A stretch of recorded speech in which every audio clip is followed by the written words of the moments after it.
Hi, my name is Danielle Fernandez, and I'm a second-year Global Health Surveillance Fellow on the Clinical Surveillance and Epidemiology team, part of the Epidemiology and Surveillance branch, within the Division of Global HIV and Tuberculosis in Atlanta, Georgia.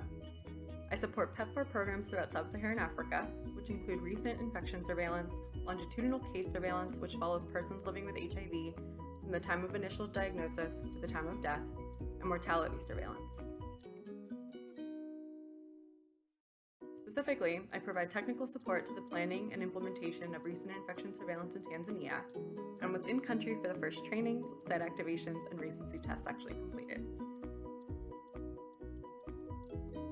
I was able to meet and work with some of the other fellows based in the CDC Tanzania office for this, which was an added bonus, and I have some fantastic memories of being in country late last year.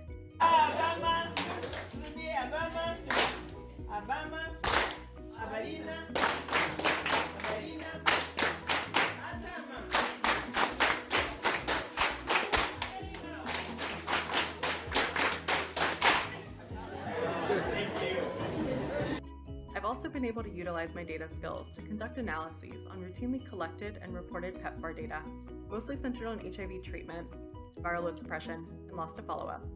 I'm currently working on a few manuscripts, but have to say that having some of my work presented to the Office of the Global AIDS Coordinator and eventually included in guidance documents for countries in anticipation of country operational planning was a big highlight. As an applied epidemiologist, seeing data turn into public health action and response is always a proud accomplishment. As you can imagine, the COVID-19 pandemic has slowed or halted much of our country's support work, but supporting the national and international pandemic response has also been really rewarding.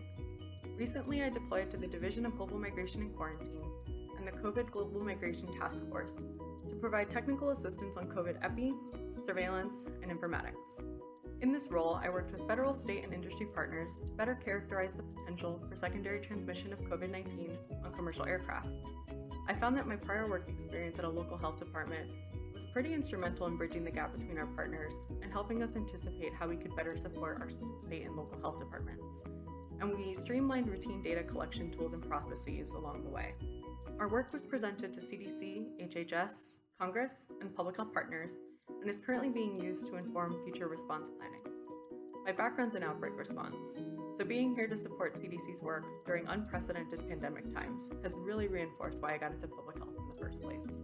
I hope this has been helpful, and you too decide that you want to jump into the global health surveillance world.